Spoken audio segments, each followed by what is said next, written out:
নামাজের কথাটা কেন নিষেধ করলেন না? আমার চোখের সামনে এত বড় মুনাফিকের জানাজা পয়গম্বর পড়াবে, বরদাস্ত করতে পারি না।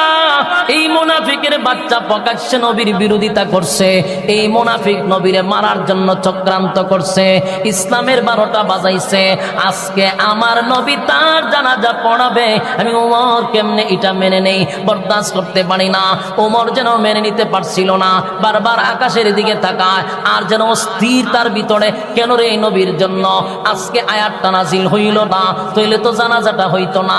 পেরেশানির মধ্যে পড়ে গেল হযরত ওমর। পয়গম্বর এর ভিতরে সমস্ত উপস্থিত জানাজার মাঠের মানুষগুলাকে অবাক লাগাইয়া পয়গম্বর মুখের তুতুটা বাহির করলেন।